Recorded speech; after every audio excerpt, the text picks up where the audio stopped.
어머님이 뭔데 제 인생에 감나라, 배나라 하세요. 저 대한민국 아나운서 이혜영이에요. 40도가 넘는 폭염 속 창고에서 울리는 며느리의 오만한 외침. 그리고 그 순간 쾅 하고 닫힌 창고 문. 혜영아, 제발 문 좀 열어다오. 나 여기서 죽는다. 하지만 50도가 넘는 찜통 창고 안에서 울려 퍼지는 시어머니의 절규에도 대답은 없었습니다.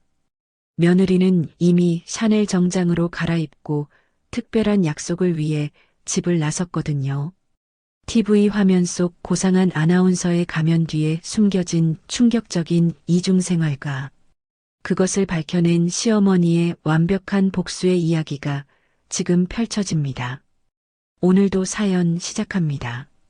2024년 8월 15일 오후 1시 기상청에서는 연일 폭염 경보를 떠들어댔습니다. 박순이는 흐르는 땀을 연신 손등으로 훔치며 집 뒷마당에 있는 낡은 창고 앞에 섰습니다.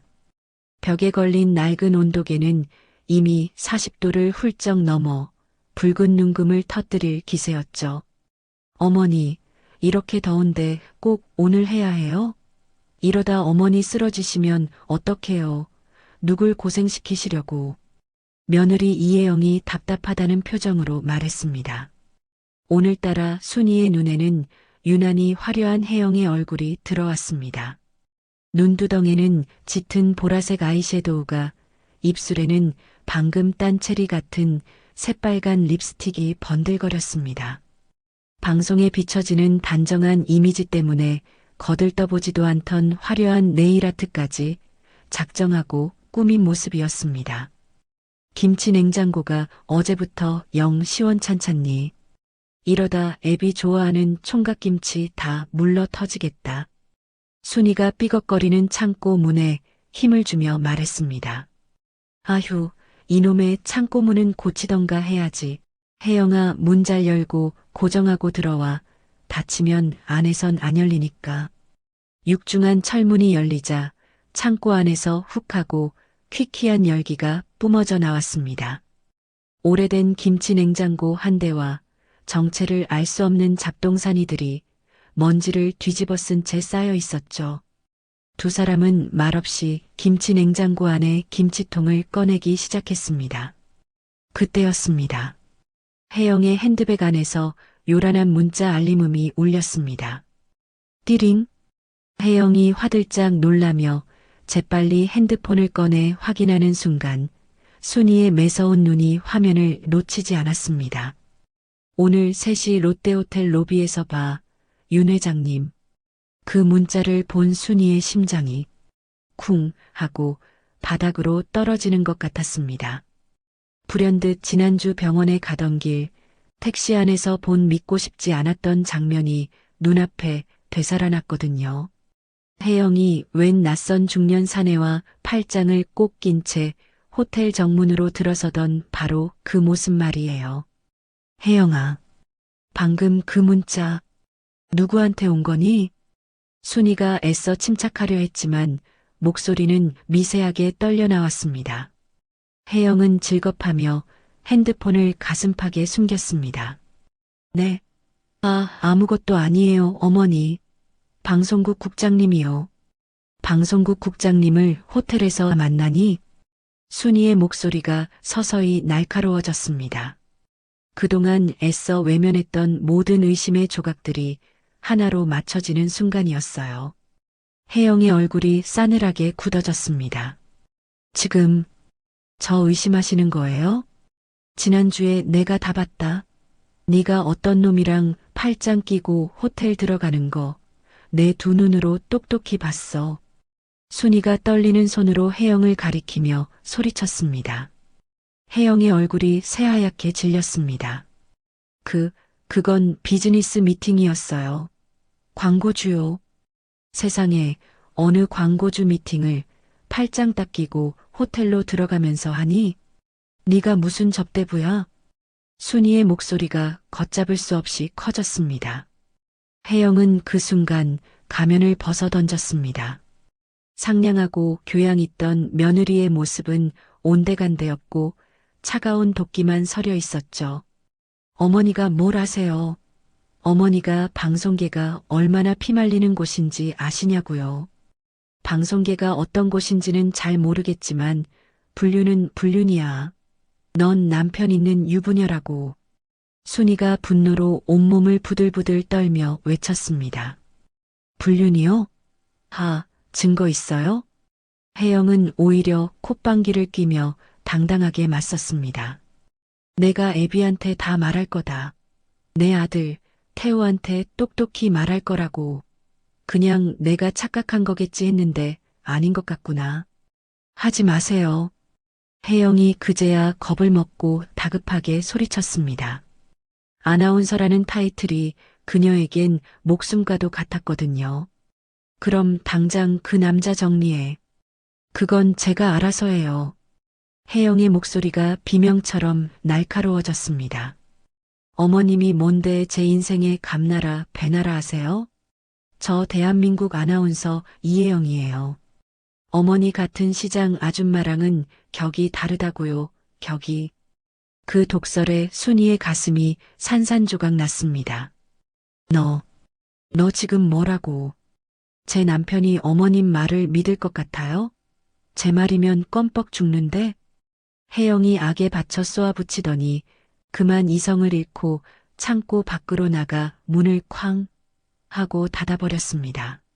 아가, 혜영아, 문 열어라. 순이가 쿵쿵 문을 두드리며 미친 듯이 문고리를 돌렸지만 문은 열리지 않았습니다. 창고 문은 오래되어서 밖에서만 열리는 고장난 상태였거든요. 혜영은 그 사실을 알고도 뒤도 돌아보지 않았습니다. 혜영아, 제발 문 좀 열어다오. 나 여기서 죽는다. 너무 덥구나. 하지만 혜영의 대답 대신 멀리서 현관문이 쾅 닫히는 소리만 무심하게 들려왔죠. 사우나 같은 창고 안에 갇힌 순이는 그대로 주저앉아 버렸습니다. 며느리가 자신을 이곳에 가둬두고 갈 줄은 꿈에도 상상하지 못했습니다. 시어머니를 지옥 같은 찜통 창고에 가두고 돌아선 혜영은 서늘한 냉기가 감도는 거실로 들어와 가죽 소파에 몸을 털썩 던졌습니다. 창고 쪽에서 들려오는 시어머니의 애처로운 목소리가 희미하게 그러나 분명하게 거실까지 넘어왔어요. 하지만 혜영은 일부러 못 들은 척 얼마 전 거금을 주고 새로 받은 네일아트를 점검하며 손톱 끝에 박힌 다이아 파츠만 만지작거렸죠. 혜영아, 아가, 문 좀 열어다오. 숨을 못 쉬겠다. 제발. 순이의 절박한 외침이 신경을 긁자 혜영은 미간을 잔뜩 찌푸리며 에어컨 리모컨을 집어들었습니다. 바람 세기를 파워 냉방으로 바꾸고 설정 온도를 18도까지 쌩쌩하게 낮추니 그제야 좀 살 것 같았습니다. 시원한 바람이 땀으로 끈적이던 목덜미를 스치자 기분이 한결 나아졌거든요. 어디 호되게 당해봐야 정신을 차리시겠지. 감히 누굴 가르치려 들어? 혜영이 차갑게 코웃음을 치며 우아한 걸음으로 화장대 앞으로 향했습니다. 자신이 아나운서가 되기 전 그저 그런 지방대 출신이라고 무시하던 시어머니의 눈빛이 떠올라 속에서 다시 천불이 났습니다. 거울 앞에 앉아 시계를 확인하니 윤 회장과의 약속 시간까지는 아직 1시간이나 남아 있었습니다. 시간은 아주 충분했죠. 오늘은 내 인생이 새로 시작되는 날인데 저 노인네가 초를 치려 해? 혜영은 투덜거리며 최고급 파운데이션을 스펀지에 묻혀 팡팡 두드렸습니다. 평소보다 아이라인은 2배로 길게 빼서 고양이처럼 날카로운 눈매를 만들고 핏빛처럼 붉은 립스틱으로 입술산을 또렷하게 살렸습니다. 거울 속에는 교양 있는 아나운서가 아닌 욕망으로 번들거리는 위험한 여인의 얼굴이 비치고 있었습니다. 완벽해. 이래야 윤 회장님도 날 다시 보시지. 만족스러운 미소를 지으며 옷장 가장 깊숙한 곳에서 가장 아끼는 샤넬 트위드 원피스를 꺼내 입었습니다. 몸에 착 감기는 실루엣이 그녀의 야망처럼 아슬아슬했어요. 에르메스 핸드백을 옆에 놓고 마지막으로 프랑스에서 직접 사온 디올 향수를 목과 손목 그리고 발목에까지 흥건하게 뿌렸습니다. 달콤하고 진한 제스민 향기가 집안을 가득 채우는 동안에도 창고에서는 쇠를 긁는 듯한 소리가 계속 들려왔습니다. 혜영아, 사람 살려. 잘못했다. 제발. 목소리는 쉬어버렸는지 점점 기어들어가고 있었어요. 혜영은 그 소리를 완전히 지워버리려는 듯 스마트폰으로 최신 클럽 음악을 틀었습니다. 정신없이 쿵쾅거리는 비트가 순이의 마지막 남은 절규마저 무참히 집어삼켰습니다. 내 앞길 막는 사람은 시어머니라도 용서 못해. 구질구질한 건 딱 질색이니까. 거울 속 자신에게 다짐하듯 말한 혜영은 모든 준비를 마치고 당당한 발걸음으로 현관을 나섰습니다. 차고에서 매끈한 외제차를 몰고 나가는 길, 혜영은 창고 쪽으로는 눈길 한 번 주지 않았습니다. 오후 3시 약속 장소인 롯데호텔 스위트룸 라운지에는 윤 회장이 기름진 미소를 지으며 그녀를 기다리고 있었습니다. 니야, 우리 이 아나운서. 오늘 눈이 부셔서 쳐다볼 수가 없네. 꼭 공작새 같아. 윤 회장이 혜영의 손을 덥석 잡으며 그녀를 탐욕스러운 눈으로 훑었습니다. 회장님께서 좋은 소식 주신다고 해서 특별히 신경 좀 썼어요. 회장님께 잘 보이려고요.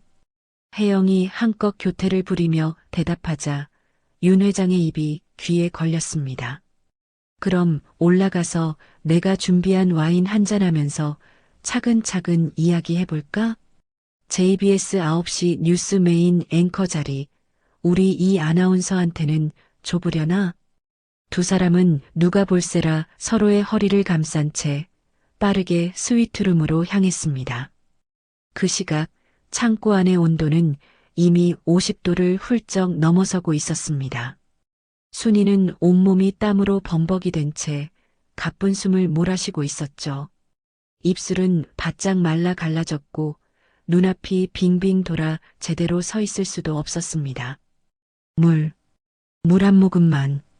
순이가 벽에 몸을 기대며 중얼거렸지만 돌아오는 것은 절망적인 정적뿐이었습니다.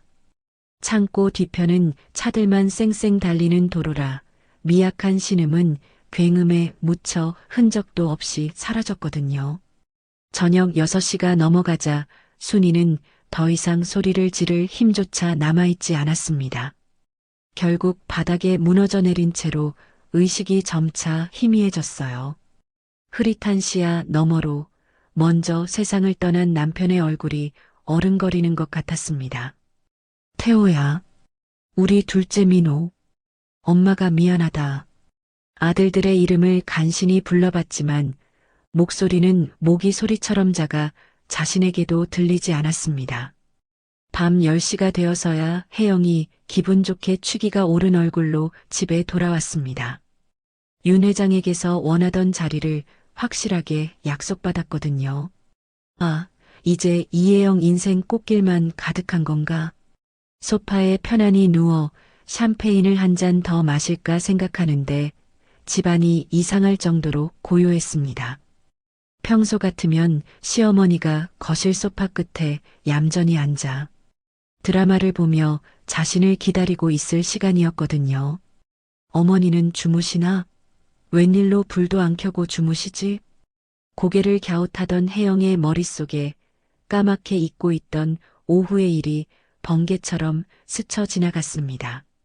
마치 영화의 한 장면처럼 쾅 닫히던 창고 문과 그 안에 갇혀 절규하던 시어머니의 얼굴이 떠올랐습니다. 아, 맞다. 창고. 어머니. 혜영의 얼굴에서 순식간에 핏기가 가셨습니다. 벌떡 일어나 비틀거리며 창고로 달려가 덜덜 떨리는 손으로 겨우 문을 열었습니다. 문이 열리는 순간 후끈한 열기가 뿜어져 나오며 혜영의 얼굴을 때렸습니다. 그리고 눈에 들어온 것은 바닥에 쓰러져 미동도 없이 축 늘어져 있는 시어머니의 모습이었습니다. 어머니, 정신 좀 차려보세요, 어머니. 혜영이 순이의 어깨를 잡고 미친 듯이 흔들었지만 아무런 반응이 없었습니다. 불덩이처럼 뜨거운 시어머니의 몸과 거의 들리지 않는 숨소리. 혜영은 자신이 돌이킬 수 없는 짓을 저질렀음을 그제야 깨달았습니다.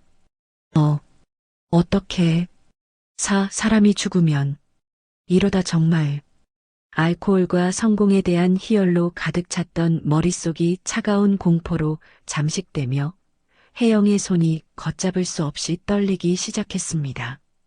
119조 여기 사람이 쓰러져 있어요. 빨리 와주세요. 30분 뒤 요란한 사이렌 소리가 밤의 정적을 가르며 119 구급차가 대학병원 응급실 앞에 멈춰 섰습니다. 응급실의 분주한 불빛 아래 순이의 얼굴은 여전히 비정상적으로 붉었고 숨소리는 금방이라도 끊어질 듯 가빴습니다. 보호자분, 환자 상태가 어떻습니까? 언제 발견하셨죠? 달려온 응급의학과 의사가 다급하게 물었습니다. 혜영은 눈물을 글썽이며 걱정스러운 표정을 지었습니다. 눈에는 금세 눈물이 그렁그렁 맺혔고 입술을 파르르 떨며 간신히 입을 열었죠. 제가 외출했다 돌아와 보니 어머님께서 창고에 갇혀 계셨어요. 문이 낡아서 밖에서 잠겨버린 모양이에요. 제가 조금만 더 일찍 왔더라면. 혜영이 말을 잇지 못하고 오열하자 의사는 안타깝다는 듯 고개를 끄덕이며 순이의 상태를 살폈습니다. 체온이 40.2도. 전형적인 열사병 증상입니다. 아주 심각해요. 의사가 곁에 선 간호사들에게 날카롭게 지시를 내렸습니다. 당장 얼음물 채우고 수행 라인 최대 속도로 개방해. 빨리 중환자실로 옮겨. 환자 지금 생명이 위험한 상태야. 선생님, 저희 어머니 괜찮으신 거 맞죠? 네. 혜영이 의사의 팔을 붙잡고 애원했습니다. 최선을 다해봐야죠. 하지만 연세도 있으시고 평소 혈압에 당뇨까지 있으셔서 장담하기 어렵습니다. 오늘 밤이 고비가 될 겁니다. 의사의 냉정한 말에 혜영은 바닥에 주저앉아 통곡했습니다. 물론 그 눈물 속에는 시어머니에 대한 걱정보다 일이 잘못될 경우 자신에게 닥쳐올 파국에 대한 공포가 훨씬 더 컸습니다. 그리고 자신을 알아보는 주변 시선을 의식한 것도 있었죠. 혜영은 잠시 후 떨리는 손으로 핸드폰을 꺼내 남편 태호에게 전화를 걸었습니다. 여보, 큰일 났어. 혜영아, 이 시간에 웬일이야? 왜 울어? 전화 너머로 태호의 놀란 목소리가 들려왔습니다. 어머니가 지금 응급실이야. 창고에서 김치통 꺼내시다가 고장난 문 때문에 갇히셨나 봐. 혜영이 숨이 넘어갈 듯 흐느끼며 거짓말을 쏟아냈습니다. 뭐라고? 아니, 그 더운 날 어머니가 왜 혼자 창고에 들어가셔? 태호의 목소리가 다급하게 변했습니다. 내가 외출하지만 않았어도 내가 너무 늦게 발견했어. 어머니가 이미 의식을 잃으신 상태였어, 여보. 그래서 지금 상태는 어떠셔? 열사병이래. 생명이 위험하다고. 지금 중환자실에 계셔. 전화 너머로 태호가 깊은 한숨을 내쉬는 소리가 들렸습니다. 아, 어머니 정말. 내가 조심하시라고 그렇게 말씀드렸는데. 다 내 탓이야. 내가 어머님 곁에 있었어야 했는데. 미안해, 여보. 아니야. 내 탓이 아니야. 일단 어머니 곁에 있어줘. 나 내일 첫 비행기로 바로 들어갈게. 응, 여보. 빨리 와줘. 나 너무 무서워. 전화를 끄는 혜영은 언제 울었냐는 듯 눈물을 쓱 닦아냈습니다. 그 후 3일 동안 순이는 의식불명 상태로 중환자실에 누워 있었습니다. 혜영은 그 3일 내내 병원을 떠나지 않으며 지극정성 효부 코스프레를 시작했죠. 자신이 입을 옷조차 챙겨오지 못한 초췌한 모습으로 시어머니 곁을 지키는 그녀의 모습에 간호사들마저 혀를 내둘렀습니다. 이혜영 아나운서 진짜 대단하다. 효부네 효부야. 그리고 다음날 오전 거짓말처럼 순이가 드디어 눈을 떴습니다. 어머니, 정신이 드세요? 저예요, 혜영이. 혜영이 순이의 손을 덥석 잡으며 기쁨의 눈물을 흘리는 연기를 했습니다. 그러나 순이는 혜영을 보는 순간 눈빛에 날카로운 분노가 번졌습니다. 너. 순이가 마른 입술을 겨우 움직여 말하려는 순간 혜영이 재빨리 그녀의 말을 막았습니다. 어머니, 무리하시면 안 돼요. 의사 선생님이 아직 말씀 많이 하시면 안 된대요. 그때 마침 병실 문이 활짝 열리며 태호가 들어왔습니다. 어머니, 깨어나셨네요. 정말 다행이다. 태호가 순이의 다른 쪽 손을 잡으며 기뻐했습니다. 태호야, 내 아들. 어머니, 걱정했어요. 도대체 어떻게 된 거예요? 그 창고 문은 왜 잠겨 있었던 거고요? 태호가 묻자 순이는 혜영을 매섭게 쏘아보며 진실을 말하려 입을 열었습니다. 바로 그때였습니다. 혜영 씨, 어머님은 좀 어떠세요? 방송국 아나운서 팀장이 커다란 꽃바구니를 들고 동료들과 함께 들이닥쳤습니다.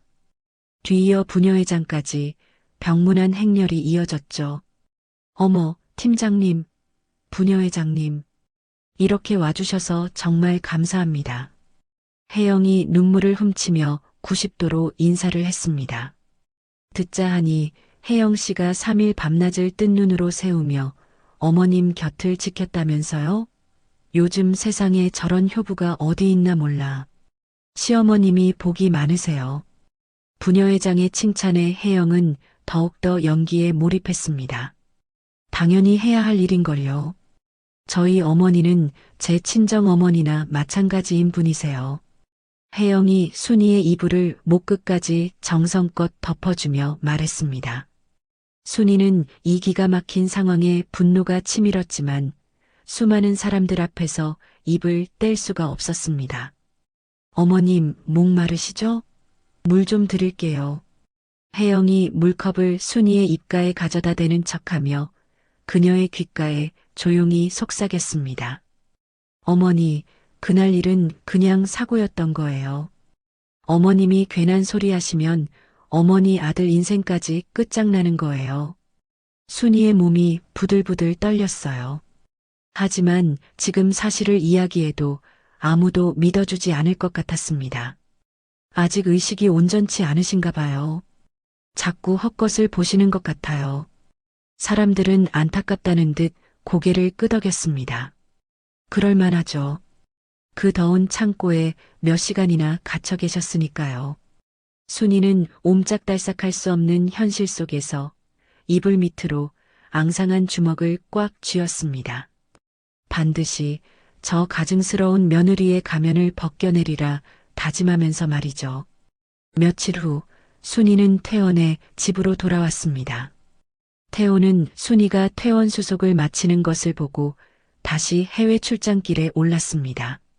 손이는 아직 어지럼증이 남아있는 탓에 소파에 앉는 것조차 조심스러웠죠. 그때 혜영이 다정한 목소리로 물을 건네며 순이의 곁에 바싹 다가앉았습니다. 어머니, 괜찮으세요? 어디 불편한 데는 없으시고요? 그 목소리를 듣는 것만으로도 순이는 속에서 역겨움이 치밀었지만 지금은 때가 아니었습니다. 순이는 고개를 푹 숙인 채 기어들어가는 목소리로 겨우 대답했어요. 괜찮다. 신경 써줘서 고맙다, 혜영아. 천만에요. 어머니, 이번에 정말 큰일 날 뻔하셨어요. 앞으론 제발 몸 좀 사리세요. 혜영이 순이의 어깨를 가볍게 토닥이며 말했습니다. 자신의 협박이 제대로 먹혔다고 생각하는지 혜영의 얼굴에는 만족스러운 미소가 번졌습니다. 순이는 그저 힘없이 고개만 끄덕일 뿐이었죠. 그럼 방송국에 좀 다녀올게요. 어머니 혼자 계셔도 괜찮으시겠어요? 그럼 어서 가거라. 일 봐야지. 혜영은 의기양양하게 명품백을 챙겨 들고 현관을 나섰습니다. 딸깍하고 현관문이 잠기는 소리가 들리는 순간 순이의 눈빛이 180도 변했습니다. 조금 전까지 힘없고 병약하던 노인의 모습은 온데간데 없고 그 자리에는 복수심으로 불타는 매서운 눈빛만 남았죠. 순이는 재빨리 핸드폰을 꺼내 40년 지기 중마고 정숙의 번호를 눌렀습니다. 정숙아, 나 순이야. 어머나 세상에 순이구나. 퇴원했다더니 몸은 좀 괜찮고? 정숙의 걱정 가득한 목소리가 수화기 너머로 들려왔습니다. 정숙아, 나 좀 살려줘. 지금 너 혹시 혼자 있니? 순이의 목소리가 심상치 않게 떨리는 것을 정숙은 바로 알아차렸습니다. 응, 시장 마감하고 막 들어왔어. 왜 그래, 무슨 일인데? 전화로 할 얘기가 아니야. 우리 집으로 지금 당장 좀 와줄 수 있니?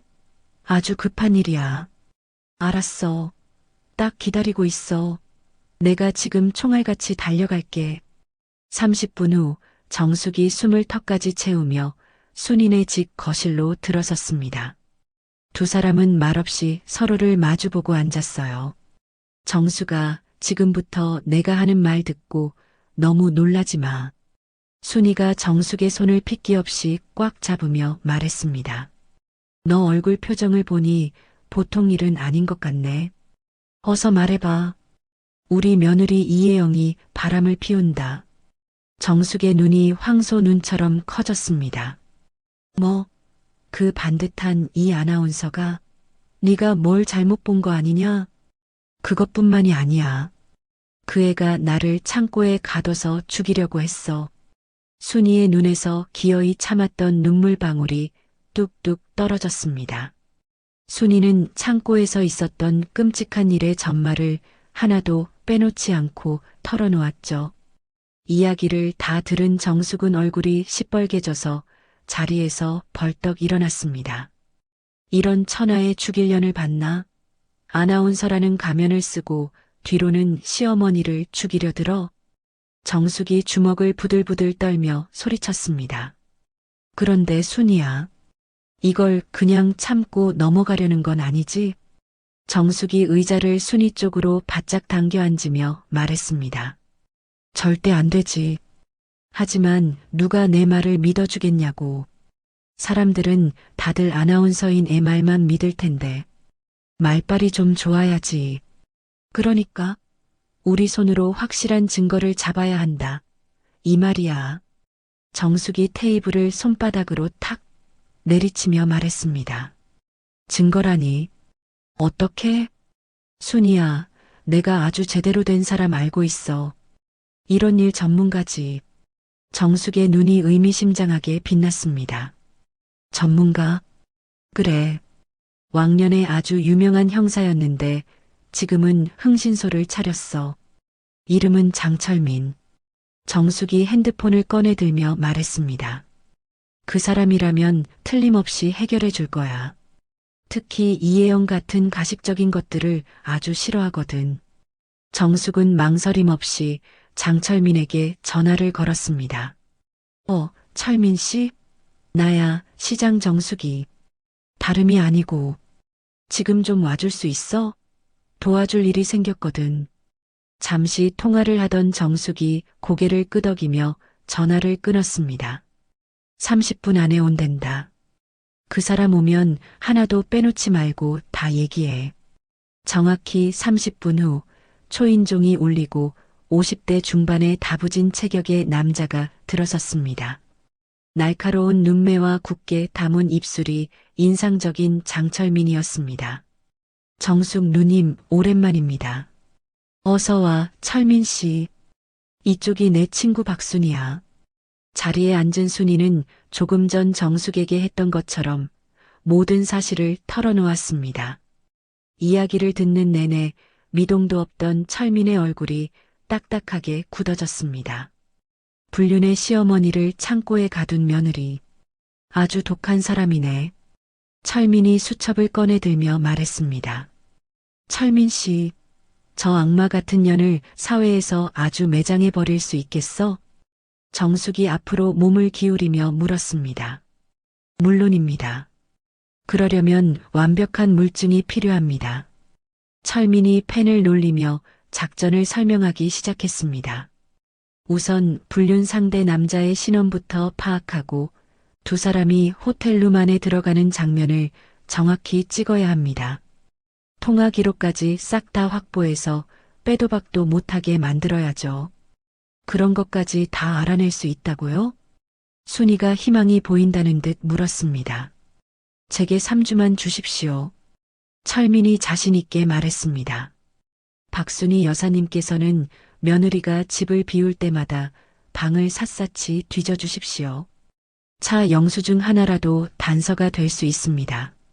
3주 후 이혜영 아나운서를 뉴스 화면에서 영원히 사라지게 해드리겠습니다. 철민이 수첩을 덮으며 선언했습니다. 순이의 눈에 드디어 뜨거운 결의가 차올랐습니다. 세 사람은 서로를 바라보며 조용히 고개를 끄덕였습니다. 굳은 결의를 다진 철민과 정숙이 돌아가고 텅 빈 집안에 홀로 남은 순이는 조용히 눈을 감았습니다. 모든 사건의 시작이었던 지옥 같은 한 달 전의 기억이 바로 어제 일처럼 생생하게 떠올랐습니다.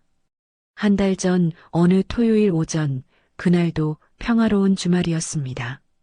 아들 태호는 그 주에도 해외 출장으로 집을 비웠습니다. 그리고 순이는 거실 소파에 앉아 아침 드라마를 보고 있었죠. 그때 화장대 앞에 앉은 혜영이 평소와는 사뭇 다른 분위기로 화장을 하고 있었습니다. 아가, 오늘 어디 특별한 데 가니? 순이가 TV 소리를 줄이며 물었습니다. 네, 어머니. 방송국에 아주 중요한 회의가 있어서요. 혜영이 거울에서 눈을 떼지 않은 채 보라색 아이섀도를 눈두덩에 짙게 펴발랐습니다. 평소에는 잘 바르지도 않던 새빨간 립스틱까지 꺼내들었죠. 무슨 회의길래 화장을 그렇게 진하게 해? 태호가 그런 화장 싫어한다고 평소엔 하지도 않더니. 순이가 고개를 갸웃하며 물었습니다. 요즘은 방송국도 외모가 경쟁력이라서요. 임원들한테 잘 보여야죠. 혜영이 립스틱을 꼼꼼히 채워 바르며 대답했습니다. 거기서 끝이 아니었어요. 옷장에서는 가장 비싼 샤넬 정장을 꺼내 입었습니다. 세상에, 그 옷은 언제 샀니? 처음 보는 옷이네. 지난주에 선물 받았어요, 어머니. 혜영은 태연하게 대답하며 손목에는 번쩍이는 다이아몬드가 박힌 시계까지 찼습니다.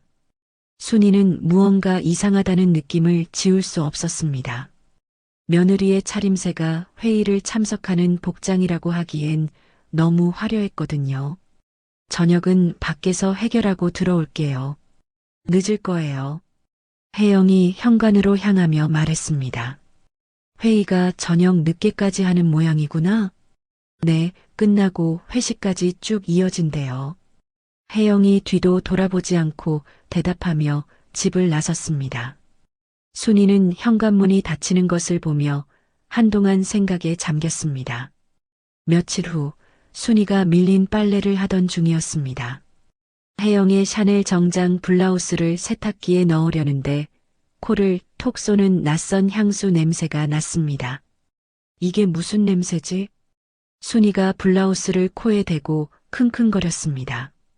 분명 혜영의 향수 냄새는 아니었어요. 남자 스킨 냄새와 비슷한 향수 냄새였죠. 그저 불쾌한 우연이겠거니 애써 마음을 다잡았지만 찜찜한 기분은 가시지 않았습니다. 그리고 다음 날 순이는 정기 검진을 받으러 서울 병원에 갔다가 택시를 타고 집으로 돌아오는 길이었습니다. 롯데호텔 앞을 막 지나치려던 순간 순이의 눈이 번쩍 뜨였습니다. 호텔 정문 회전문 앞에 너무나도 익숙한 사람이 서 있었기 때문이죠. 기사 양반, 잠깐, 차 좀 세워봐요. 순이가 다급하게 외쳤습니다.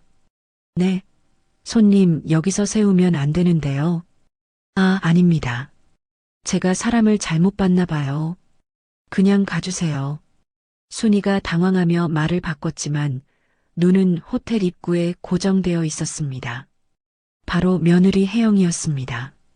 혜영은 웬 50대 중년 남자와 나란히 서서 아주 다정하게 이야기를 나누고 있었어요. 저 남자는 누구지? 순이가 입술을 잘근잘근 깨물며 중얼거리는 순간 더 기가 막힌 장면이 펼쳐졌습니다. 혜영이 그 남자의 팔에 자신의 팔을 스스럼없이 끼우더니 두 사람이 함께 호텔 안으로 들어가는 것이었습니다. 어머나, 세상에. 순이는 저도 모르게 입을 틀어막았습니다. 손님, 어디 안 좋으세요? 얼굴이 새하얘지셨는데. 택시기사가 백미러로 순이를 보며 걱정스럽게 물었습니다. 아닙니다. 괜찮아요. 순이가 힘없이 대답했지만 심장은 쿵쾅거리다 못해 터져버릴 것만 같았습니다. 그날 밤 집에 돌아온 혜영에게 순이는 애써 아무렇지 않은 척 물었습니다. 아가, 오늘 회의는 잘했니? 네, 어머니. 피곤해서 먼저 들어갈게요. 혜영은 순이의 눈을 피하며 서둘러 방으로 들어가려 했습니다. 혹시 밖에서 무슨 일은 없었고? 순이가 용기를 내어 물었지만 혜영은 싸늘하게 대답할 뿐이었습니다. 무슨 말씀이세요? 피곤하다니까요. 그 순간 며칠 전 혜영의 블라우스에서 맡았던 남자 향수 냄새가 순이의 코끝을 스쳤습니다. 그날 이후 순이는 혜영을 유심히 지켜보기 시작했습니다. 그리고 이상한 규칙을 발견했죠. 매주 토요일 오후 3시만 되면 혜영은 온갖 값비싼 것들로 치장하고 집을 나섰습니다. 광고주 미팅이에요. 선배 아나운서 경조사예요. 핑계는 매번 달랐지만 나가는 시간과 요일은 소름 끼치도록 정확했습니다. 순이는 그때 비로소 확신했습니다. 이것은 단순한 외출이 아니라 누군가와의 비밀스러운 만남이라는 것을요. 한편 집을 나선 혜영은 능숙하게 운전을 하며 고속도로를 달리고 있었습니다. 라디오에서 흘러나오는 경쾌한 음악 소리에도 마음은 복잡하기만 했죠. 백미러에 비친 자신의 얼굴을 보며 혜영은 모든 것이 어긋나기 시작했던 2년 전 그 겨울을 떠올렸습니다. 그 겨울의 방송국 아나운서실은 연말 분위기로 한껏 들떠 있었습니다. 아나운서 경력 10년 차 지역 방송국에서는 누구도 넘볼 수 없는 위치에 오른 혜영이었지만 마음 한구석은 늘 공허했어요. 언니, 아직도 서울 쪽에서 연락 없어요? 스카우트 제의 같은 거요. 갓 입사한 후배 아나운서가 부러움 섞인 눈으로 물었습니다. 글쎄, 알잖아. 지방 방송국 출신이라는 꼬리표가 얼마나 질긴지. 혜영이 애써 미소 지으며 대답했지만 목소리에는 씁쓸함이 묻어났습니다. 에이, 언니 실력이면 대한민국 9시 뉴스 앵커도 하고 남죠. 실력만 가지고 되는 세상이 아니잖니. 사람을 끌어줄 든든한 밧줄이 있어야지. 혜영은 깊은 한숨을 내쉬었습니다. 이 좁은 우물 안에서 개구리 왕 노릇하는 것도 이제 지겨웠거든요. 바로 그해 12월 말 지역 언론사와 광고주들이 총출동하는 연말 골프 모임이 열렸습니다. 혜영 역시 방송국의 얼굴마담으로 행사에 참석했죠. 그때 60대 초반의 한 남자가 인자한 미소를 지으며 혜영에게 다가왔습니다. 이혜영 아나운서님 맞으시죠? 화면보다 실물이 훨씬 미인이십니다. 안녕하세요.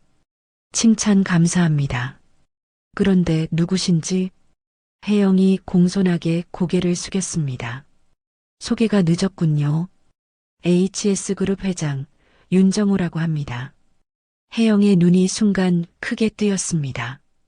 HS그룹이라면 지역 경제를 쥐락펴락하는 최대 기업이었으니까요. 아, 윤 회장님이셨군요. 영광입니다. 처음 뵙겠습니다. 이혜영 아나운서 방송은 늘 챙겨보고 있습니다. 어쩜 그리 목소리가 낭낭하고 기품이 넘치시는지. 윤 회장의 노골적인 칭찬에 혜영은 싫지 않은 듯 수줍게 웃었습니다. 과찬이십니다, 회장님.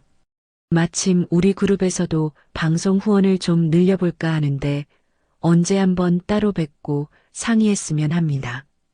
정말이십니까? 저야말로 영광이죠. 두 사람은 자연스럽게 명함을 주고받았습니다. 새해가 밝은 2024년 1월 윤 회장에게서 직접 전화가 걸려왔습니다. 이혜영 아나운서, 새해 복 많이 받으세요. 다름이 아니라 제가 방송 후원건으로 연락했는데 이번 주 금요일에 시간 좀 어때요? 네, 회장님. 좋습니다.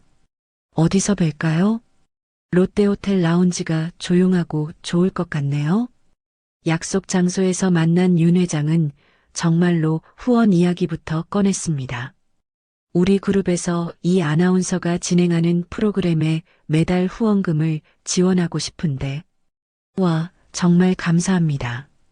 방송국 발전에 큰 힘이 될 겁니다. 일단 매달 1,000만 원씩 시작할게요. 네, 1,000만 원이요? 혜영은 자신의 귀를 의심했습니다. 이 아나운서의 가치를 생각하면 턱없이 부족한 금액이죠. 윤 회장의 눈빛이 끈적하게 혜영의 얼굴을 훑었습니다. 그런데 방송국 계좌는 절차가 복잡하니 내 개인 돈으로 이 아나운서 개인 계좌에 넣어주면 어떨까요? 제 개인 계좌로요? 그래야 세금 문제도 없고 서로 편하지 않겠어요? 거액의 후원금에 이미 이성을 잃은 혜영은 고개를 끄덕이고 말았습니다. 그 후 윤 회장은 식사를 핑계로 혜영을 더 자주 불러냈습니다. 그리고 어느 날 식사를 마친 윤 회장이 혜영의 앞에 주황색 명품 에르메스 쇼핑백을 쓱 밀어놓았습니다. 회장님, 이게 뭐예요? 열심히 일하는 이 아나운서를 위한 내 작은 선물이에요. 열어봐. 상자 안에는 수천만 원을 호가하는 명품 가방이 들어있었습니다. 이런 비싼 걸 어떻게 해? 이혜영 아나운서 정도 되는 사람이라면 이 정도는 들어야 품위가 살지. 다음 달엔 까르띠에 시계를 선물로 주었고 그 다음엔 다이아 목걸이를 주었습니다. 윤 회장은 선물을 건넬 때마다 달콤한 말을 속삭였죠. 내가 서울 방송국 쪽에 아는 사람이 아주 많아요. 마음만 먹으면 이 아나운서를 서울 방송국 쪽으로 보내주는 건 일도 아니야. 저를 정말 서울로 보내주실 수 있으세요? 혜영의 심장이 거세게 뛰기 시작했습니다. 물론이지요. 단 우리가 지금보다 조금 더 가까운 사이가 되어야 하지 않겠어? 윤 회장이 혜영의 손등을 기름진 손으로 쓸어내리며 의미심장하게 웃었습니다. 혜영은 그의 진짜 의도를 알아차렸지만 서울 방송 진출이라는 거부할 수 없는 유혹을 외면할 수 없었습니다. 결국 5월부터 두 사람은 호텔에서 정기적으로 만나는 사이가 되었습니다. 윤 회장은 약속대로 후원금을 2천만 원으로 올려주었고 혜영은 그의 든든한 배경을 믿고 이 위험한 관계에 몸을 던졌습니다. 2년 전 기억을 떠올린 혜영의 입가에 씁쓸한 미소가 떠올랐습니다. 그때는 모든 것이 완벽한 계획 같았는데 이제는 모든 것이 위태롭기만 했습니다. 그렇게 순이와 혜영의 하루하루 살얼음판 같은 날은 이어졌고 결국 순이가 창고에 갇히게 된 그날이 온 것입니다. 2024년 8월 15일 오후 1시 점심 식사를 마친 순이와 혜영은 식탁을 치우고 있었습니다. 순이는 설거지를 하면서 마음속으로 다짐했어요. 며느리가 스스로 잘못을 인정하고 그 관계를 정리하면 조용히 넘어가자. 혜영아, 지금 창고에 있는 김치 냉장고 좀 정리해야겠어. 고장 났다고 했잖아. 순이가 그릇을 닦으며 말했습니다. 지금이요? 이렇게 더운데? 혜영이 시계를 보며 말했어요. 3시 윤 회장과의 약속 시간이 다가오고 있었거든요. 지금 안 하면 언제 해? 김치가 다 상할 텐데. 알겠어요. 빨리 끝내줘. 혜영이 마지못해 대답했습니다. 자결하는 태양 아래 두 사람은 낡은 창고로 향했습니다. 순이가 삐걱거리는 철문을 열자 후끈한 곰팡이 냄새와 먼지가 훅 끼쳐왔습니다. 어우, 숨 막혀. 여긴 사람이 있을 때가 못 되네. 혜영이 손부채질을 하며 코를 찡그렸습니다. 그러니까 얼른 하고 나가자. 순이는 고장난 김치 냉장고 앞에 쪼그려 앉아 뚜껑을 열었습니다. 혜영은 안절부절 못하며 계속 시계만 쳐다볼 뿐이었습니다. 순이는 냉장고를 정리하면서 용기를 내었습니다. 이번이 혜영에게 마지막 기회를 주는 것이라고 생각했어요. 혜영아, 요즘 호텔에 자주 가는 일이 있다던데. 순이가 조심스럽게 운을 떼었습니다. 네, 무슨 말씀이신지 모르겠는데요. 혜영이 시치미를 뗐지만 몸이 굳어졌어요. 아니, 그냥 혹시 방송일로 호텔에서 미팅 같은 게 있나 해서. 순이가 혜영의 표정을 살피며 말했습니다. 혜영은 순이의 눈빛에서 뭔가 알고 있다는 것을 직감했어요. 하지만 아직 얼마나 알고 있는지 확신할 수 없었습니다. 지난번에 말이야. 롯데호텔 앞에서 어떤 남자분과 함께 있는 걸 봤거든. 순이가 더 직접적으로 말했습니다. 혜영의 얼굴이 순간 굳어졌어요. 하지만 곧 평정을 찾으려 노력했습니다. 아, 그건 광고주와의 미팅이었어요. 혜영이 둘러댔습니다. 광고주? 순이가 의심스러운 눈빛으로 물었어요. 네, HS그룹에서 방송 후원을 해주시거든요. 그 관계로 미팅을 한 거예요. 혜영이 거짓말을 늘어놓았습니다. 그렇다면 다행이구나. 순이가 안도하는 척하며 말했어요. 그런데 혜영아, 혹시라도 그게 아니라면. 그게 아니라면요? 혜영이 경계하며 물었습니다. 방송인이니까 더욱 조심해야 한다는 뜻이야. 사람들이 다 보거든. 순이가 마지막 경고를 했습니다. 제가 뭘 조심해야 한다는 건가요? 혜영이 오히려 따지듯 말했어요. 가정도 지키고 방송인으로서의 품위도 지키라는 뜻이야. 순이가 김치통을 들어올리며 말했습니다. 품위요? 어머니가 제 품위에 대해 걱정하실 필요 없어요. 혜영의 목소리가 차가워졌어요. 혜영아, 나는 내 시어머니고 가족이잖니. 걱정하는 게 당연하잖아. 걱정이 아니라 의심하시는 거죠? 혜영이 날카롭게 반박했습니다. 의심? 내가 언제? 지금 하고 계시잖아요. 호텔에서 남자랑 봤다면서요. 혜영의 목소리가 점점 날카로워졌어요. 그건 네가 이상하게 행동해서. 이상하게요? 제가 뭘 이상하게 했다고요? 혜영이 벌떡 일어서며 소리쳤습니다. 혜영아, 목소리 좀 낮춰. 순이가 당황하며 말했어요. 왜요? 누가 듣기라도 할까봐요? 여기서 누가 들어요? 그리고 시어머니가 며느리를 의심한다고 소문나면 누가 더 창피할까요? 혜영의 말에 순이는 가슴이 답답했습니다. 혜영아, 나는 그냥이 아니에요. 어머니는 제가 뭔가 나쁜 짓을 하고 있다고 생각하시는 거잖아요. 혜영이 흥분해서 소리쳤어요. 진짜로 나쁜 짓을 하고 있으니까 그런 거 아니야? 순이가 더 이상 참지 못하고 말했습니다. 뭐라고요? 혜영의 얼굴이 새파랗게 변했어요. 너 정말로 그 남자와. 어머니, 입 조심하세요. 혜영이 순이의 말을 끊으며 소리쳤습니다. 내가 뭘 조심해. 진실을 말하는데. 진실이요? 어머니가 아는 진실이 뭔데요? 혜영이 주먹을 꽉 쥐며 말했어요. 나는 다 봤어. 너희가 팔짱 끼고 호텔에 들어가는 거. 순이가 마침내 본 것을 털어놓았습니다. 혜영은 더 이상 변명할 수 없다는 것을 깨달았어요. 하지만 인정하기보다는 분노가 치밀어 올랐습니다. 그래서요? 그게 뭐가 잘못된 건데요? 혜영이 개무시하듯 말했어요. 뭐가 잘못되냐고? 너 지금 정신이 있는 거야? 순이가 믿을 수 없다는 표정으로 말했습니다. 어머니야말로 정신 차리세요. 누가 어머니 말을 믿겠어요?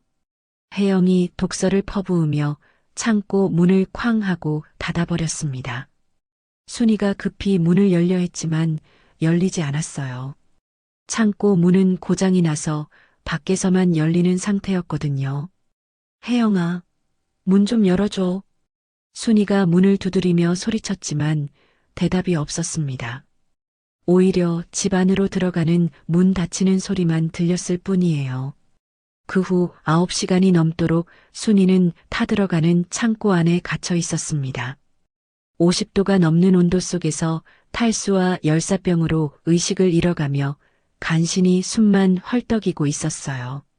저녁 10시가 되어서야 혜영이 문을 열었고 순이는 바닥에 쓰러진 채 발견되었습니다.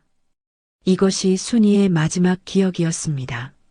병원에서 퇴원하고 정숙의 소개로 알게 된 철민의 도움으로 본격적인 복수 작전이 시작되었습니다. 철민이 조사를 시작하겠다고 말한 지 3일 후 굳게 닫혔던 순인의 집 대문이 열리고 철민이 들어섰습니다. 그의 어깨에는 각종 장비로 묵직해 보이는 가방이 들려 있었죠.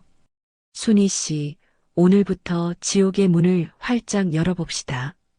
철민이 비장한 표정으로 노트북을 펼치며 말했습니다. 정말로 그 애가 한 짓을 밝힐 수 있을까요? 꼴이라도 잡히면 어쩌죠? 순이가 여전히 불안한 눈빛으로 물었습니다. 철민은 그런 순이를 보며 피식 웃었습니다. 순이 씨, 경찰 밥 먹은 짬이 어디 가겠습니까? 없는 길도 만들어서 가는 게 접니다. 철민의 손가락이 키보드 위에서 현란하게 춤을 추기 시작했습니다. 화면에는 복잡한 코드들이 폭포수처럼 쏟아지더니 이내 혜영의 통화 내역과 신용카드 사용 내역이 빼곡히 나타났습니다. 어머나, 세상에 이런 것까지 다 나와요?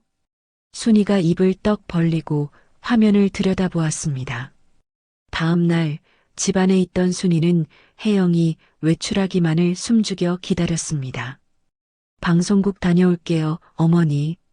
현관문이 닫히는 소리가 들리자마자 순이는 혜영의 방으로 향했습니다. 방 안은 온갖 명품들로 가득한 보물 창고나 다름없었습니다. 내 월급으로 이걸 다 샀다고? 지나가던 개가 웃겠다. 순이는 혀를 차며 에르메스 가방부터 까르띠에 시계까지 모조리 핸드폰 카메라에 담았습니다. 화장대 서랍 깊숙한 곳에서는 윤 회장이 보낸 역겨운 연애편지 뭉치가 발견되었습니다. 나의 사랑, 나의 여신 혜영에게. 토악질이 나오는구나. 순이는 편지 한 장 한 장을 분노에 찬 손으로 촬영했습니다. 일주일 후 순이의 핸드폰이 요란하게 울렸습니다. 순이 씨, 월척입니다. 아주 그냥 대어를 낚았어요. 어느 날 오후 철민에게서 흥분된 목소리의 전화가 걸려왔습니다. 무슨 일인데요? 윤 회장이 이혜영 개인 계좌로 지난 6개월간 매달 후원금을 보냈어요. 처음엔 1,000만 원씩, 그 이후엔 2천만 원씩이요. 명목은 방송 후원금인데 꼬리가 길어도 너무 길죠? 그렇게 큰 돈을요? 이게 바로 결정적인 증거네요. 순이의 목소리가 기쁨으로 떨렸습니다. 그 무렵 정숙은 롯데호텔에서 청소부로 일하는 오랜 친구 미선을 만나고 있었습니다. 미선아, 언니가 너한테 무릎이라도 꿇을게. 부탁 하나만 들어줘. 정숙이 미선의 손을 덥석 잡고 애원했습니다. 언니, 왜 이래? 말만 해. 이혜영이라고 아나운서 하나 있지? 그 여자 호텔 출입 기록 좀 어떻게 안 될까? 미선의 눈이 동그래졌습니다. 아, 그 여자. 알지, 알아. 매주 토요일마다 웬 중년 남자랑 대낮부터 와서 밤늦게 나가더라고. 아주 단골이야, 단골. 호텔에선 입단속을 엄청 철저히 하고 있어. 정숙의 눈이 번뜩였습니다. CCTV 기록 좀 줄 수 있어. 언니가 절대 피해 안 가게 할게. 그 주 주말, 순이는 일생일대의 기회를 잡았습니다. 혜영이 샤워를 하는 동안 그녀의 핸드폰 잠금이 풀려 있는 것을 발견한 것이죠. 하늘이 나를 돕는구나. 순이는 떨리는 손으로 메시지함을 열었고 그 안에는 윤 회장과 나눈 수백 개의 노골적인 대화들이 가득했습니다. 순이는 얼굴을 찡그리며 미친 듯이 화면을 캡처하기 시작했습니다. 그리고 3일 후, 오늘이 바로 디데이입니다. 저놈들 분명히 나타날 겁니다. 토요일 오후 철민은 롯데호텔 맞은편 카페에 진을 치고 있었습니다. 그의 손에는 전문가용 망원 렌즈가 장착된 카메라가 들려 있었죠. 예상대로 오후 3시가 되자 혜영과 윤 회장이 다정하게 팔짱을 낀 채 호텔로 들어서는 모습이 포착되었습니다. 걸렸다. 이 더러운 것들. 철민의 카메라가 불을 뿜듯 셔터를 눌러댔습니다. 두 사람의 불륜 현장은 한치의 오차도 없이 고화질 사진으로 기록되었습니다. 그리고 마침내 세 사람은 순이의 집에 다시 모였습니다. 테이블 위에는 지난 3주간의 노력이 담긴 증거들이 산처럼 쌓여 있었습니다. 불륜 현장 사진, 호텔 출입 기록, 수천만 원 입금 내역, 역겨운 연애 편지와 문자 메시지. 그리고 철민이 회심의 미소를 지으며 작은 녹음기를 꺼내 재생 버튼을 눌렀습니다. 자기야, 시어머니 때문에 미치겠어. 자꾸 나를 의심해. 조금만 참아, 내 사랑. 서울 방송국으로 옮기기만 하면 이혼하고 나랑 같이 사는 거야. 혜영과 윤 회장의 은밀한 통화 내용이 방 안에 선명하게 울려 퍼졌습니다. 이걸로 끝났네요. 순이가 두꺼운 증거 파일을 어루만지며 만족스러운 미소를 지었습니다. 거미줄은 완벽하게 쳐졌고 이제 독거미가 사냥에 나설 시간만이 남아 있었습니다. 3주간의 끈질긴 추적과 치밀한 계획이 마침내 결실을 본 바로 다음 날이었습니다. 순이는 폭로의 날로 온 가족이 모이는 일요일 저녁을 선택했습니다. 모처럼 차려진 진수성찬에 아들들의 얼굴에는 웃음꽃이 피었습니다. 와, 어머니, 오늘 무슨 날이에요? 상다리가 부러지겠네. 출장에서 돌아온 태호가 기름진 갈비찜을 한 점 집어들며 너스레를 떨었습니다. 그러게요. 제 생일은 아직 멀었는데. 하. 둘째 아들 민호 역시 즐거운 듯 맞장구를 쳤습니다. 화기애애한 분위기 속에서 혜영만이 애써 미소를 지으며 좌불안석이었습니다. 무언가 불길한 예감이 그녀의 심장을 옥죄어 왔기 때문이죠. 한참 동안 말없이 식사를 하던 순이가 이윽고 수저를 탁 소리가 나게 내려놓았습니다. 그 소리에 식탁의 모든 소음이 거짓말처럼 멎었습니다. 순이는 옆에 놓아두었던 두툼한 서류 봉투를 집어들었습니다. 너희들에게 할 이야기가 있다. 차가운 얼음장 같은 순이의 목소리에 태호가 고개를 갸웃하며 물었습니다. 갑자기 무슨 심각한 말씀을요, 어머니? 이것부터 보고 이야기하자. 순이는 대답 대신 봉투에서 사진 뭉치를 꺼내 식탁 위로 카드를 돌리듯 한 장씩 던졌습니다. 윤 회장과 혜영이 호텔 스위트룸에서 가운만 걸친 채 진하게 포옹하고 있는 사진들이었습니다. 선명하다 못해 야릇하기까지 한 사진에 태호와 민호의 얼굴이 하얗게 굳어갔습니다. 이게 뭐야? 태호가 자리에서 벌떡 일어나 사진을 와락 움켜쥐며 소리쳤습니다. 세상에. 형수님. 민호는 제 눈을 의심하며 입을 틀어막았습니다. 이게 뭐예요? 이거 조작이야. 누가 우리 가정을 망치려고 이런 짓을 벌인 거라고. 태호가 혜영을 돌아보며 절규했지만 혜영은 파랗게 질린 얼굴로 입술만 달싹일 뿐이었습니다. 조작이라. 그럼 이것도 조작인지 들어보거라. 순이가 이번에는 휴대폰 문자 메시지를 인쇄한 종이를 펼쳐 보이며 또랑또랑한 목소리로 읽기 시작했습니다. 자기야, 오늘 밤 호텔에서 기다릴게요. 보고 싶어요. 그리고 서울 방송국으로 갈 수 있는 거 맞죠? 어머니, 제발 그만하세요. 혜영이 비명을 지르며 종이를 낚아채려 했지만 순이가 가볍게 피했습니다. 왜 막아? 네가 보낸 문자잖아. 순이가 혜영을 차갑게 쏘아붙이며 말을 이었습니다. 역시 회장님은 제 마음을 너무 잘 아세요. 남편이랑 이혼하고 빨리 회장님이랑 서울로 가고 싶어요. 가관이구나, 가관이야. 태호는 온몸이 그대로 얼어붙은 듯 넉나간 표정으로 혜영을 바라보았습니다. 아니야, 여보. 다 시어머니가 나를 쫓아내려고 꾸민 짓이야. 혜영이 눈물을 쏟으며 억울함을 호소했습니다. 아직도 발뺌을 해? 그럼 내 목소리도 조작된 거냐?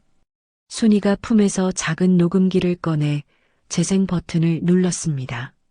식탁 위로 두 사람의 은밀한 목소리가 소름 끼치게 울려 퍼졌습니다. 회장님, 시어머니가 자꾸 눈치를 줘서 힘들어 죽겠어요. 혜영아, 조금만 참아. 서울 방송국 진출만 확정되면 이런 고생 다 끝이야. 정말 사랑해요, 회장님. 회장님밖에 없어요. 혜영의 교태 섞인 목소리가 흘러나오자 그녀의 얼굴은 이제 하얗다 못해 투명해질 지경이었습니다. 더는 어떤 변명도 통하지 않을 완벽한 증거였습니다. 이런 미친. 태호가 배신감에 부들부들 떨며 주먹을 꽉 쥐었습니다.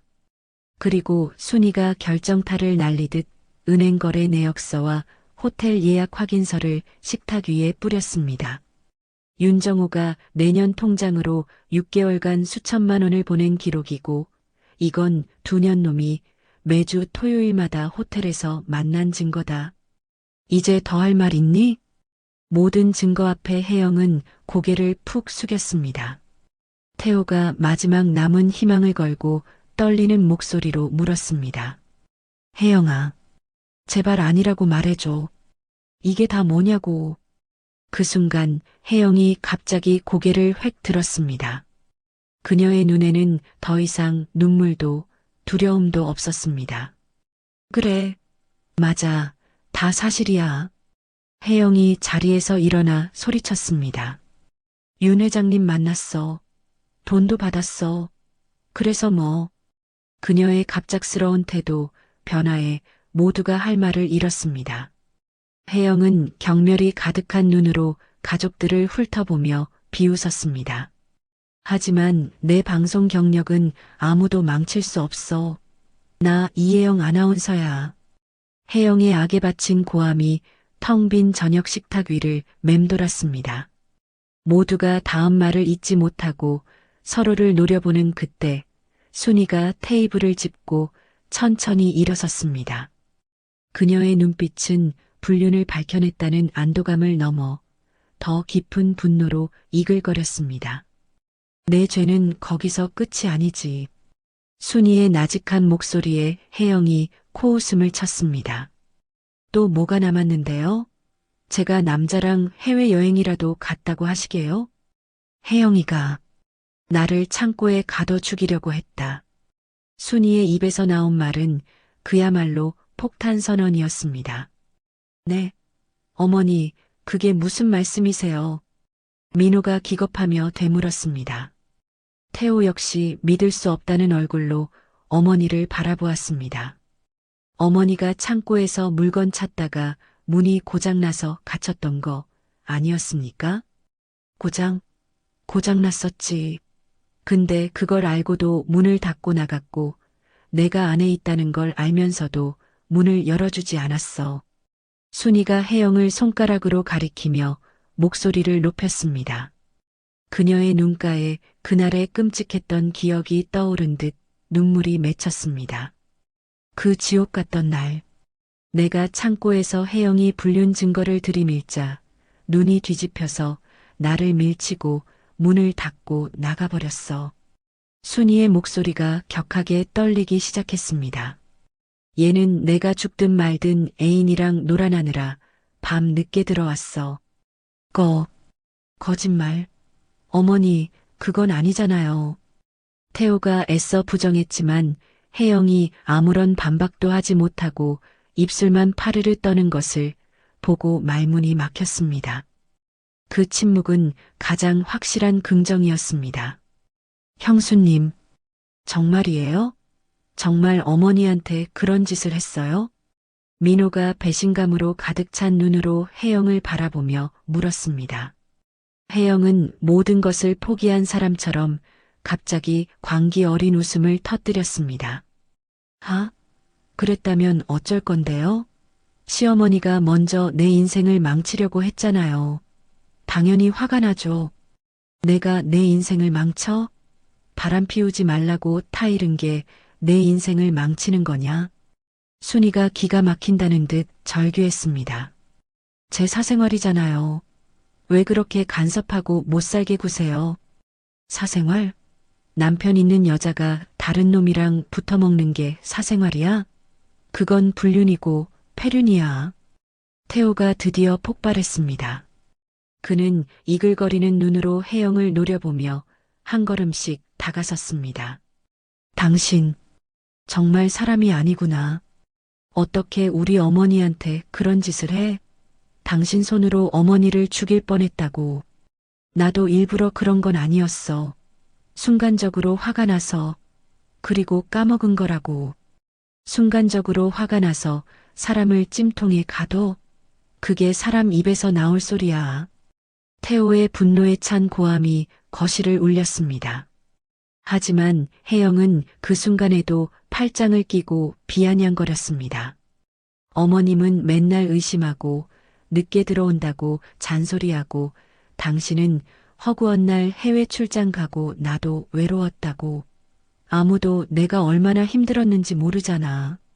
뭐, 방송 활동 방해? 가족이 걱정하는 게 방해야? 해외 출장을 뭐 나조차고 갔어? 다 우리 가족 먹여 살리려고 간 거잖아. 태호가 어처구니 없다는 듯 헛웃음을 쳤습니다. 순이는 이제 모든 기력이 다 빠져나간 듯 의자에 주저앉았습니다. 내가 10년이다.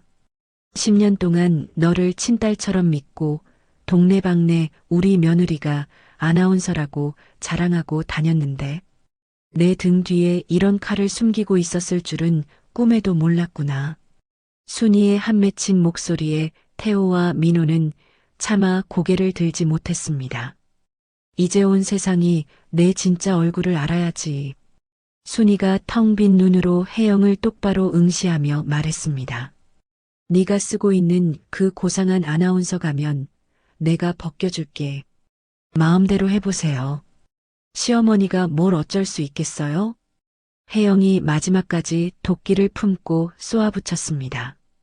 태호는 지옥 같은 현실 앞에서 깊은 한숨만 내쉴 뿐이었습니다.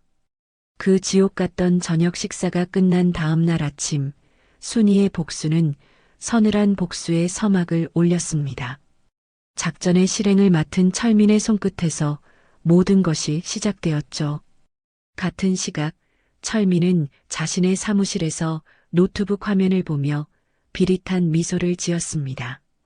혜영과 윤 회장의 추악한 관계를 증명하는 사진, 녹음 파일, 금융거래 내역까지 모든 파일이 완벽하게 정리되어 있었습니다. 자, 이제 터뜨려 볼까? 철민이 중얼거리며 수십 개의 언론사 제보 메일 주소를 입력하고 망설임 없이 전송 버튼을 눌렀습니다. 같은 시각 정숙은 시장 상인들로 구성된 자신의 정보망을 총동원했습니다. 지금부터 시작이다. 오늘부터 저것들 숨도 못 쉬게 만들어버리자고. 정숙이 비장한 목소리로 외치자 단체 대화방이 뜨겁게 달아올랐습니다. 그들의 손가락이 바쁘게 움직이며 혜영의 실체를 알리는 글들이 지역 맘카페와 SNS로 무섭게 퍼져나갔습니다. 그리고 오후 2시 방송국 분장실에서 여유롭게 커피를 마시던 혜영의 휴대폰이 미친 듯이 울리기 시작했습니다. 어머, 혜영 씨. 지금 인터넷 난리 났어. 동료 아나운서가 사색이 되어 달려와 휴대폰 화면을 내밀었습니다. 각종 포털 사이트 메인을 장식한 충격적인 제목이 혜영의 눈을 찔렀습니다. 단독 지역 방송 간판 아나운서, HS그룹 윤 회장과 호텔 미래 현장 포착. 제목 아래에는 자신이 윤 회장과 호텔에서 찍힌 사진이 선명하게 박혀 있었습니다. 이게 뭐야? 혜영의 손에서 커피잔이 바닥으로 떨어져 산산조각 났습니다. 불륜 스캔들로 여론이 들끓고 혜영이 궁지에 몰렸을 때 철민은 준비해 둔 가장 강력한 카드를 꺼내 들었습니다. 이제 숨통을 끊어줄 시간이야. 철민은 한 시사 고발 프로그램 PD에게 단독이라며 메일 한 통을 더 보냈습니다. 거기에는 순이가 눈물로 그날의 진실을 호소하는 영상 파일이 담겨 있었습니다. 제 며느리는 본인의 불륜 사실을 덮으려고 저를 찜통 같은 창고에 8시간이나 가뒀습니다. 제가 죽기를 바랐던 겁니다. 순이의 절절한 육성 증언은 그 어떤 증거보다 강력했습니다. 이 폭로는 단순한 분노를 넘어 국민적인 공분을 일으켰습니다. 여론은 180도 달라졌습니다. 불륜녀에서 폐륜아, 살인미수범으로 혜영을 향한 비난의 수위는 상상을 초월했죠. 저건 사람도 아니야. 당장 구속시켜라. 방송계에서 영원히 퇴출해야 한다. 저주에 가까운 댓글들이 그녀의 숨통을 조여왔습니다. 다음 날 오전 방송국은 발칵 뒤집혔습니다. 긴급 소집된 간부 회의에서 방송국장의 불호령이 떨어졌습니다. 이혜영 아나운서, 당장 모든 방송에서 하차시켜. 그리고 즉시 윤리위원회에 회부해. 국장님, 광고주들 항해 전화도 빗발치고 있습니다. 손해배상까지 검토한다고 합니다. 망신도 이런 망신이 없어. 당장 조치해. 한편 윤 회장의 집 역시 거대한 폭풍에 휩싸였습니다. 여보, 이게 다 뭐예요? 윤 회장의 아내가 거실에 신문지를 집어 던지며 악을 썼습니다. 일면을 장식한 남편과 혜영의 사진에 그녀의 얼굴은 분노로 벌겋게 달아올라 있었습니다. 여보, 그게 오해야. 저 여자가 나한테 억지로. 오해? 이 사진을 보고도 오해라는 말이 나와요? 당신 사람이야? 아내가 윤 회장의 뺨을 세차게 올려붙였습니다. 당장 이혼 서류 준비하고 HS그룹 이사회에 이 사실 전부 알릴 테니 그런 줄 알아요. 이틀 뒤 혜영에게는 사형 선고나 다름없는 통보가 내려졌습니다. 국장실로 불려간 그녀에게 방송국장이 차가운 목소리로 말했습니다. 이혜영 씨, 오늘부로 해고입니다. 이건 해지 통보서요. 국장님, 잘못했어요. 제발 한 번만 기회를 주세요. 혜영이 국장의 바짓가랑이라도 붙잡을 듯 울며 매달렸습니다. 이미 늦었어. 당신 때문에 우리 방송국 이미지가 뭐가 됐는지 봐. 자네 인생은 자네가 책임져야지. 국장은 싸늘하게 돌아섰습니다. 혜영은 자신이 쌓아 올린 모든 것이 무너지는 소리를 들으며 복도에 주저앉아 통곡했습니다. 같은 날 윤 회장 역시 자신이 평생을 바친 회사에서 쫓겨났습니다. 회장님, 이사회 만장일치로 결정된 해임안입니다. 이놈들이 내가 없으면 이 회사가 돌아갈 것 같아. 윤 회장이 고함을 쳤지만 이미 돌아선 임원들의 마음을 되돌릴 수는 없었습니다. 결국 혜영은 집에서도 쫓겨나는 신세가 되었습니다. 태호는 이미 모든 정이 떨어진 얼굴로 그녀의 짐가방을 현관문 밖으로 던졌습니다. 다 챙겼으면 이제 꺼져. 여보, 내가 정말 잘못했어. 다시는 안 그럴게, 응? 혜영이 태호의 팔에 매달리며 마지막으로 애원했습니다. 그 더러운 손 치워. 네가 우리 엄마한테 한 짓, 난 평생 용서 못해. 태호가 얼음처럼 차갑게 그녀를 밀어냈습니다. 결국 혜영은 집에서 쫓겨나 보증금 100만 원짜리 초라한 원룸으로 거처를 옮겨야 했습니다. 혜영과 윤 회장의 모래성이 완전히 무너져 내린 후 세상은 그들의 죄에 대한 확실한 대가를 요구하기 시작했습니다. 그것은 가혹하고도 당연한 심판의 과정이었습니다. 모든 방송사의 뉴스 속보로 방송통신심의위원회의 결정이 대서특필되었습니다. 카메라 플래시 세례를 받으며 단상의 선 위원장이 안경을 고쳤으며 엄숙하게 발표했습니다. 본 위원회는 사회적으로 지탄받는 불륜행위와 비인륜적 범죄를 저지른 이혜영 아나운서에 대해 방송계 영구 퇴출을 결정하였음을 알립니다. 위원장의 단호한 선언은 혜영이 다시는 마이크를 잡을 수 없다는 사형 선고나 마찬가지였습니다. 같은 시각 초호화 변호사 사무실에 앉은 윤 회장의 낯빛은 잿빛으로 변해 있었습니다. 사모님께서는 위자료로 50억 원을 요구하고 계십니다. 회장님 명의의 부동산 절반도요. 변호사가 건조한 목소리로 서류를 내밀었습니다. 50억? 윤 회장의 눈이 금방이라도 튀어나올 듯 커졌습니다. 내가 평생 피땀 흘려 일군 돈을. 그 여편니가. 그는 머리를 감싸 쥐고 괴로워했지만 이미 기운법의 저울을 되돌릴 수는 없었습니다. 혜영의 상황은 더욱 비참했습니다. 이혼 조정실 태호의 싸늘한 시선 앞에서 조정위원이 그녀에게 통보했습니다. 유책 배우자는 이혜영 씨이므로 재산 분할은 일절 없습니다. 오히려 남편 측에 위자료 5천만 원을 지급하셔야 합니다. 네, 제가 돈이 어디 있어서 5천만 원을 줘요. 혜영이 눈물 콧물을 쏟으며 절규했습니다. 그건 내 사정이지. 네가 저지른 죄가 평생 갚으면서 살아. 태호가 경멸이 가득한 눈으로 그녀를 쏘아붙이고는 뒤도 돌아보지 않고 조정실을 나가버렸습니다. 그렇게 지난 10년간 그녀가 누렸던 모든 영광은 그렇게 한 줌의 재가 되어 사라졌습니다. 두 사람의 스캔들은 몇 주 내내 전국의 가장 뜨거운 화제거리로 타올랐고 그들은 완벽하게 사회에서 매장당했습니다. 수개월 후 가을의 문턱, 순이의 집 거실에는 오랜만에 따스한 햇살이 가득했습니다.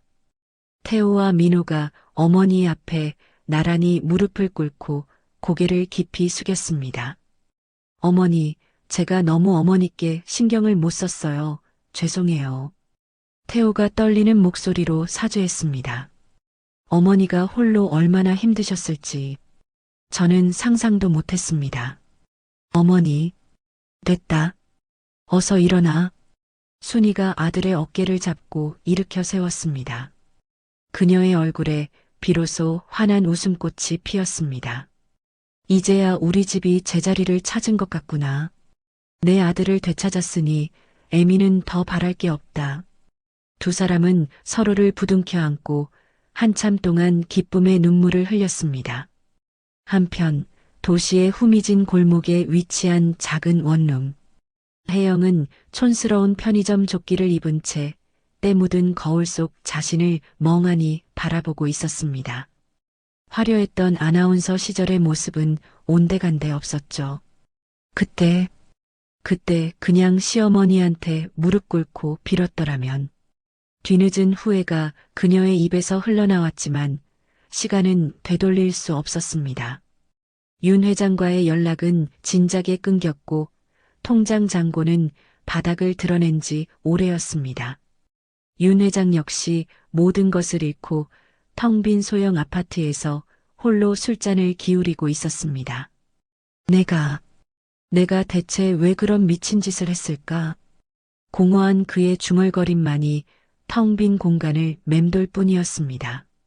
맑게 갠 가을날, 순이는 정숙과 함께 시끌벅적한 시장길을 걸었습니다. 순이야, 너 이제 전국구 스타야.